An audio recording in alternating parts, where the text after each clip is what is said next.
This move, the king's pawn opening, immediately fights for control of the center, opening lines for the queen and king's bishop, and sets the stage for a wide variety of common opening systems. This move immediately establishes an asymmetrical pawn structure, which is the hallmark of the Sicilian defense, aiming to create unbalanced positions and active counterplay for black. This move, nf3, immediately challenges black's central pawn on c5 and prepares to develop the king's knight to its most active square, aiming to control d4 and e5 while supporting a potential d4 pawn push. This move establishes the foundational pawn structure for the classical Sicilian defense, aiming to control central squares and prepare for active piece play. This move initiates the open Sicilian, a sharp and theoretically complex battleground where white seeks to exploit an immediate central pawn majority to gain space and attacking chances. This central pawn exchange, characteristic of the open Sicilian, aims to challenge white's central pawn majority and open lines for piece development. This move is a fundamental capture in the open Sicilian, centralizing the knight and preparing to develop further pieces while maintaining control over key central squares. This move initiates the classical variation of the Sicilian defense, where black develops a piece actively and challenges white's central pawn majority, aiming for dynamic counterplay. This move leads into the main lines of the Sicilian defense, specifically a position where white aims to develop pieces harmoniously while black prepares to challenge the center. This move, often called the Najdorf variation, prepares to control the b5 square and offers flexibility for future pawn breaks or piece development. This move, 6, bg5, is a central part of the main lines of the classical Sicilian defense, aiming to pressure black's knight on f6 and potentially fork the king and queen if black isn't careful. This move solidifies the pawn center and prepares to develop the bishop to e7, a common and solid setup in many Sicilian variations. This move, 7, f4, embraces the aggressive intentions of the English attack within the Sicilian defense, aiming to build a powerful kingside pawn storm and potentially open lines towards black's king. This move prepares to castle kingside, reinforcing the central tension and developing a key piece to a natural square in anticipation of further central development. This move activates the queen, supporting the d4 pawn and preparing to castle queenside, which is a common theme in this Sicilian Najdorf variation. This move challenges the bishop, preventing it from finding a comfortable square on g5 and potentially forcing it to retreat, which gains time for black's development. This move continues white's central pawn push and aims to maintain tension by developing the bishop to an active diagonal and preparing for potential pawn advances on the kingside. This aggressive pawn advance challenges white's bishop and aims to seize space on the kingside, but it creates potential weaknesses around black's king that must be carefully managed. This move, fxg5, initiates a sharp pawn confrontation in the center, opening the f-file and directly challenging black's kingside pawn structure, which could lead to tactical skirmishes. This move immediately challenges white's attacking bishop on h4, forcing it to retreat and allowing black to develop their pieces more harmoniously while preparing for kingside pawn expansion. This move initiates a risky but potentially dynamic kingside attack, aiming to exploit black's slightly compromised pawn structure and open diagonals towards the enemy king. This move initiates a dynamic counterattack by black, challenging white's centralized knight and preparing to reinforce the kingside pawn structure.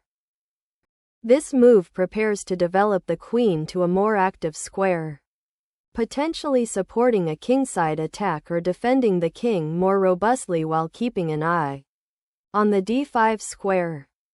This pawn capture opens lines for your pieces, particularly your bishop on f8, and prepares to challenge white's king's side attack.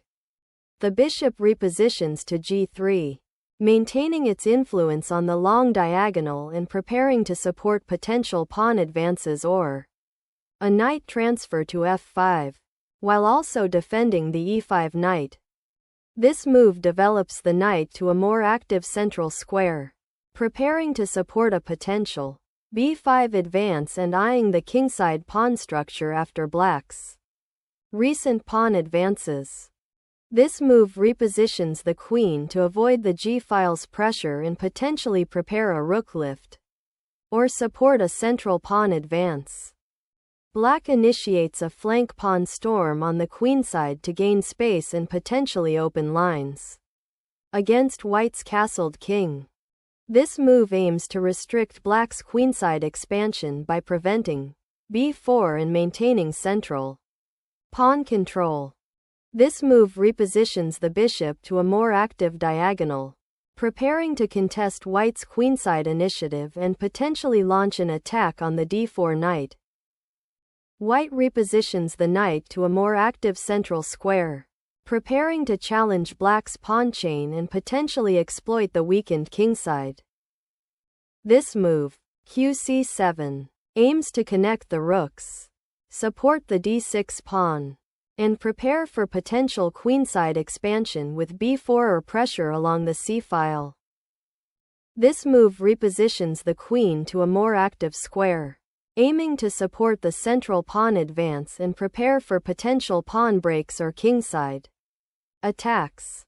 This move initiates a structural simplification, exchanging a knight for a pawn and knight pair, aiming to disrupt white's kingside initiative and potentially gain a tempo to reposition black's pieces for the middle game.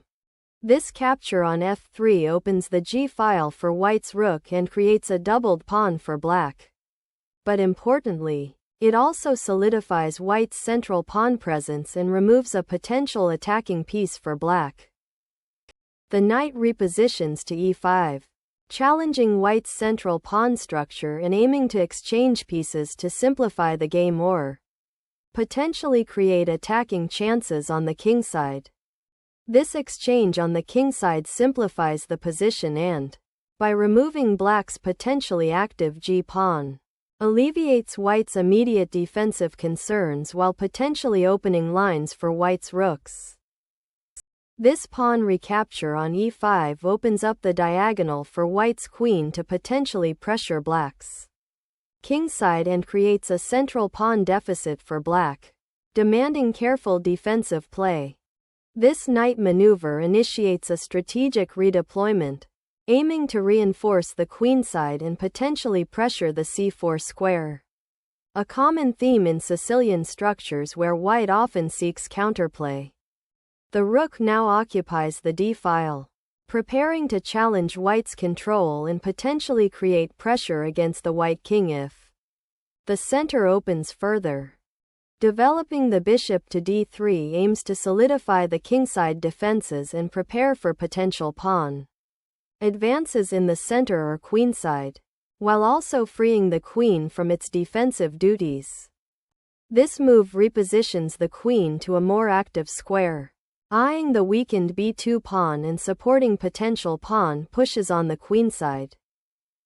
This move of king to b1 is a prophylactic maneuver designed to safeguard the king from potential checks and threats along the open c-file, a common defensive strategy in structures with an open king's pawn.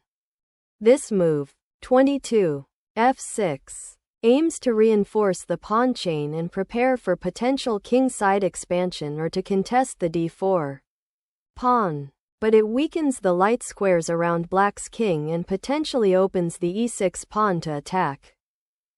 The move qg2 repositions the queen from an exposed central square to a more protected and active diagonal, supporting the potential advance of the kingside pawns and eyeing the vulnerable black king. This move repositions the king to a more active and safer square, preparing to support the central pawn majority and potentially join the kingside attack later. White repositions the queen to e2, preparing for potential pawn pushes on the kingside or to support a future central break if the opportunity arises, while also keeping the queen connected to the kingside defense. The move 24, bc6 repositions the bishop to a more active diagonal, aiming to pressure white's queenside and potentially support a future queenside pawn advance, while also defending the d5 square. This move reinforces the queenside pawn structure, preparing to defend against black's potential queenside expansion and solidifying the control over the c4 square. Black's advance on the queenside with a5 aims to create space and potentially open lines for their pieces, disrupting white's queenside pawn structure and preparing for counterplay. The bishop repositions to c2 to offer support for the d3 pawn and potentially prepare for a future c4 advance, reinforcing the queenside pawn structure. This move initiates a sharp pawn race on the queenside, aiming to create counterplay and exploit white's slightly exposed king. Capturing the pawn on a4 opens the a-file, creating immediate tactical possibilities and putting pressure on black's queenside. Black captures the pawn, opening the a-file which could potentially be used by either side, while simplifying the position and creating a more open structure. This move repositions the bishop to a more active diagonal, aiming to support the advanced queenside pawns and potentially create threats against black's king if it remains on its current square. This move reroutes the bishop to a more active square, eyeing the kingside and potentially reinforcing the queenside pressure with the support of the queenside pawns. This move aggressively challenges black's queenside pawn structure, aiming to exploit the open c-file and disrupt black's coordination after it breaks open. This move repositions the bishop to a more active square on the queenside, aiming to challenge white's control of the c-file and prepare for further pawn advances or piece activity in the area. This exchange of rooks on the d-file aims to simplify the position while opening up lines for black's king and potentially creating imbalances in the endgame. This move exchanges the rooks, simplifying the position and reducing black's defensive options, while potentially opening the d-file for white's remaining rook. This aggressive pawn thrust aims to open lines on the kingside, potentially creating attacking chances for white's rook and queen. But it also weakens white's own king's position and could lead to a tactical skirmish. This move opens the g-file, creating dynamic attacking possibilities against white's king and potentially drawing black's king into a more active, albeit risky, central position. This pawn capture opens a vital diagonal for white's queen and bishop, creating immediate attacking possibilities on the kingside while also liberating the f-file for potential future piece activity. The rook aggressively occupies the open d-file, threatening to infiltrate white's position and create new attacking possibilities against the king. This capture on d2 is a crucial strategic decision, aimed at simplifying the position and forcing exchanges after black's well-placed rook, while also potentially opening lines for white's remaining pieces and exploiting black's somewhat exposed king. This move exploits the discovered attack on the king by sacrificing the bishop, aiming to disrupt white's pawn structure and create dangerous counterplay for black's remaining pieces, particularly the queen. This move is a tactical blunder, as it allows black's bishop on c6 to be forked by the pawn on g4, losing material.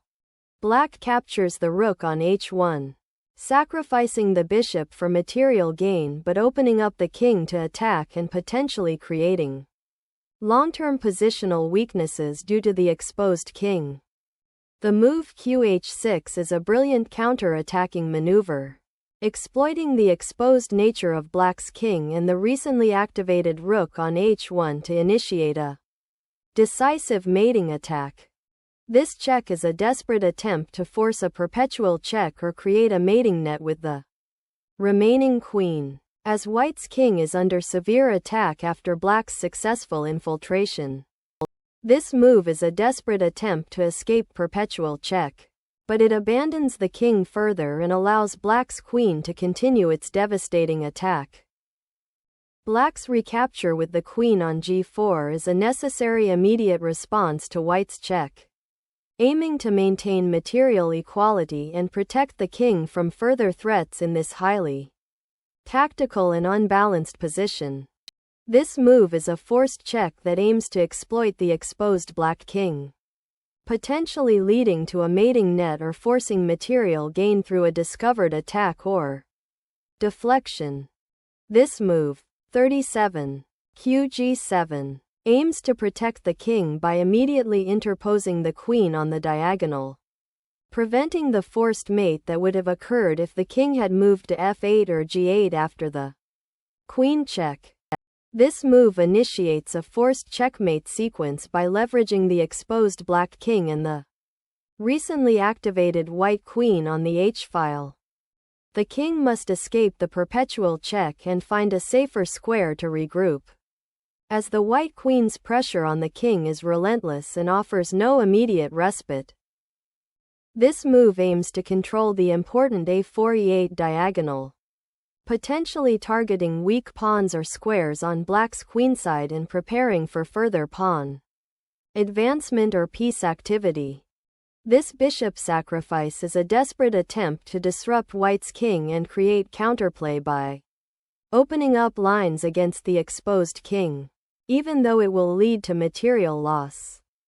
This move is a necessary retreat to safeguard the king, as the original square was under direct attack from the opposing bishop and queen, and now the king is less exposed to further checks. This move develops the bishop to a more active diagonal, preparing to potentially support pawn pushes on the kingside or to contest the central diagonals, should the opponent advance further. White aims to exploit the vulnerable king by activating the queen to create mating threats and potentially win material, while black must focus on defending the king and using the passed pawn on the queenside for counterplay. The move 41, qh6 attempts to reignite counterplay by placing the queen on a more active diagonal and eyeing the vulnerable g5 pawn and white's king, while also preparing to potentially support a future pawn advance. The move k1 is a defensive repositioning aiming to protect the pawn on e3, create a safe square for the king should it need to retreat from the g-file, and potentially prepare for future exchanges or counterplay along the first rank. This move repositions the queen to a more active square, aiming to coordinate with the bishop and potentially attack the white king on the kingside or exploit the open g-file. This move repositions the bishop to a more active square, aiming to pressure black's queenside pawn structure and potentially support a future advance with the a-pawn. This move activates the queen to a more central square, aiming to exploit the weakened dark squares on white's kingside and potentially coordinate with the rook for further attacks. The move 44, qxe4 forces an exchange of queens, leading to an endgame where black's active king and potentially connected passed pawns on the queenside will pose significant threats against white's less coordinated forces. This exchange simplifies the position, leaving white with a potentially vulnerable king on an open board, while black gains an active bishop. bd1 consolidates the bishop's position, preparing to support pawn advances on the kingside and potentially control the a3-f8 diagonal. This move seeks to reactivate the king's pawn by creating immediate attacking possibilities and centralizing the pawn to support a potential kingside advance. The king repositions to a safer square on the queenside, preparing to potentially support the pawn advance or participate in the endgame. This move opens up the f-file for black's king and potentially creates a passed pawn if the pawn on e5 advances. But it weakens the pawn structure on the kingside and sacrifices material for an unclear advantage. This move aims to redeploy the knight to a more active central square, potentially supporting pawn advances or improving its defensive coverage of the kingside. This move brings the bishop into an active position, eyeing the d-file and potentially supporting further pawn advances on the queenside or kingside. After white's knight retreats, this move repositions the white king to a safer square on the queenside, away from potential checks and central activity, while preparing to support the central pawns. The move pushes the passed pawn further, aiming to create a decisive passed pawn on the f-file and potentially disrupt white's kingside. This move aims to activate the knight to a more central square, supporting the pawn push and potentially creating attacking chances against black's exposed king. This move finally activates black's passed f-pawn, a critical strategic objective that now poses a direct threat to white's king and pawn structure, forcing immediate attention.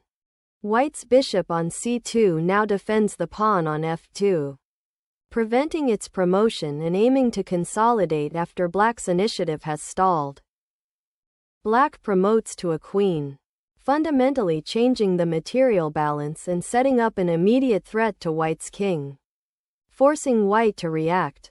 This move promotes the pawn to a queen, fundamentally changing the material balance and creating an overwhelming advantage for white, essentially ending the game with a decisive material gain. This move is a mistake. Capturing the bishop with the rook instead would have maintained material equality and a better pawn structure. The move b4 develops the bishop to an active square, aiming to control the central dark squares and potentially attack the now isolated black pawn on f3. The king needs to find a safer square as the current position is still tactically complex with potential threats on the exposed monarch.